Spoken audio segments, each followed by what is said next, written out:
for Kaligtasan. So, una po sa lahat, kami po ay galing sa Jesus the Living Water Worldwide Church, yung po sa may Cubao Avenue. And kami rin po tulad ng mga ibang, tulad po ng Fusion Band, other bands para nandito, kami po ay galing din, MOF kami, galing din po kami, lumaki po kami sa church. So, ayun,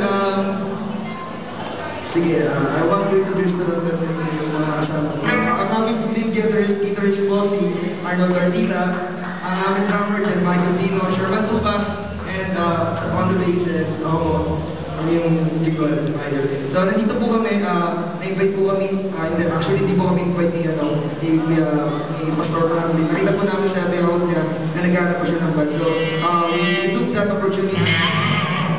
So, we took that opportunity na nakasama po sa inyo ang Tattoo Biblas, nakasama po ang mga anak ng Diyos ng hardware dito. So, and introduce ourselves, kami nga po pala yung band na sumali po sa Escapay Sound School, and for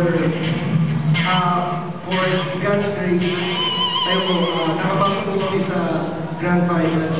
So, 5 band na lang po nakapasok for over nationwide. Pero, teka lang po yan. Okay, recycle masyado.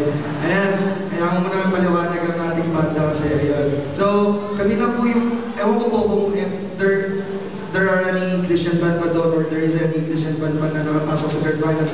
Pero kami po, definitely, kami po yung Christian band na nakapasok po sa Grand Finals. So, what we are representing is you guys there. So, what we are representing is Jesus Christ doon sa Grand Finals na yun. So, ang malaking opportunity po na marinig yung kanta natin. At hindi lang po marinig, ma-experience po ng buong Pilipinas, ng buong mundo, yung passion ng mga anak ng Diyos, sa yung power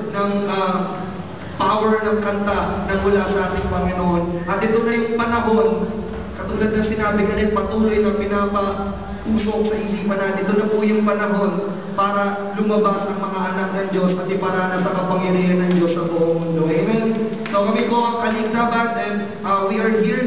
Siyempre, nga pala, laban po sa Grand Finals is through booking, through text post po. So mamaya po, if we will have given the chance to, meron din po kaming sample CD of the song, nakakantayin po namin mamaya, and we will give it to you guys free.